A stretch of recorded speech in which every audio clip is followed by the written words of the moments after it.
Für eine solche Maske braucht ihr, wenn es geht, eine kochfeste Baumwolle mit den Maßen 20 x 34 und 2 Gummis mit mindestens 16 cm oder eben 4 Bänder mit ca. 40 cm.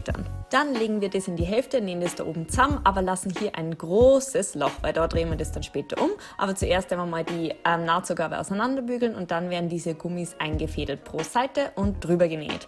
Und da müsst ihr vielleicht ein bisschen umeinander stretchen, weil der Gummi ja ein bisschen unter Zug steht, aber das geht eigentlich ganz gut. Da einfach drüber nähen, am besten am Pommel drüber verriegeln, dann das Ganze nach außen drehen und dann so einklappen. Ja, also wir machen quasi so ein Boxpleat immer nach innen zur Naht hin, also auf unserer Rückseite quasi, und stabilisieren das nochmal mit einer Naht. Und jetzt ist davor bügeln, dann ist es leichter drüber zu nähen und fangt es immer in der Mitte an und dann nach außen, dann funktioniert das eigentlich ganz gut. Und ja, that's it. Ihr könnt jetzt da noch einen Kaffeefilter oder irgendein anderes Filterpapier einfügen oder eine zusätzliche Baumwolle oder einfach so tragen.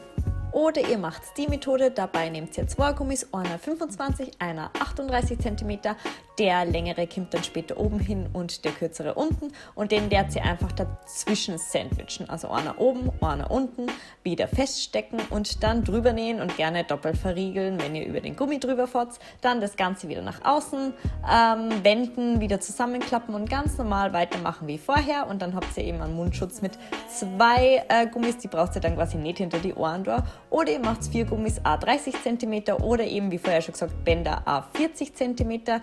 Wieder dazwischen sandwichen. Bei jeder Ecke ist diesmal einer. Und dann könnt ihr das quasi frei binden. Das ist ganz praktisch, wenn ihr nicht wisst, wer die Maske später dann auch benutzen soll. Diese Gummis halten übrigens Kochwäsche aus. Das steht immer auf der Verpackung drauf, könnt ihr mal nachschauen. Aber wie schon gesagt, ihr könnt sie auch ohne Probleme Stoff benutzen oder auch Jersey-Nudeln. Und wer jetzt noch einen Draht reinmachen will, könnt es über die Öffnung tun und ihr könnt es dann auch festnähen oder einfach nur reinschieben. In der Beschreibung habe ich nochmal alle Maße etc. zusammengefasst, schaut da gerne mal rein und ansonsten sehen wir uns am Sonntag und am Mittwoch.